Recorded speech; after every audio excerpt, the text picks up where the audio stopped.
उस जगह पर पहुंच जाना जहां लकड़ी के एक मामूली पिंजरे में सोने की चिड़िया बंद होगी, और वहां पर पहुंच करके तुम चिड़िया को पिंजरे से सहित उठाकर किले से बाहर ले आना। लेकिन एक बात याद रखना, चिड़िया के पिंजरे के पास ही एक बहुत सुंदर सा सोने का पिंजरा भी तुम्हें दिखाई देगा। तुम भूल कर भी उस सोने की चिड़िया को उस सोने के पिंजरे में मत रखना। तुम उसमें रखने की कोशिश करोगे तो बाद में पछताओगे। और फिर ऐसा कहकर लोमड़ी ने राजकुमार को फिर से अपनी पूंछ पर बिठाया और थोड़ी ही देर में उस किले के पास पहुंचा दिया। भगवान शिव कहते हैं, हे पार्वती, अब राजकुमार ने किले के पास जाकर देखा कि सचमुच उसके पहरेदार सो रहे थे।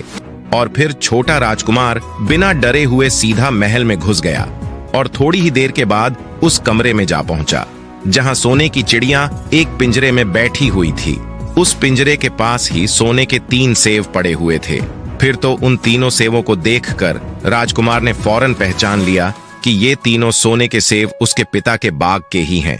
वहीं सोने की चिड़िया इतनी सुंदर थी कि राजकुमार उस चिड़िया को देखता ही रह गया, और वो उस चिड़िया को उठाकर लाने ही वाला था कि उसकी नजर पास ही पड़े एक सुंदर से पिंजरे पर पड़ गई।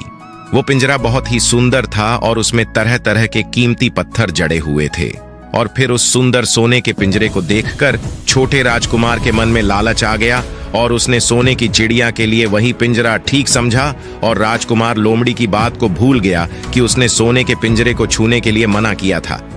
मगर राजकुमार लोमड़ी की बात भूलकर और उसने सोने की चिड़िया को लकड़ी के पिंजरे से निकालकर उस सोने के पिंजरे में बंद कर दिया।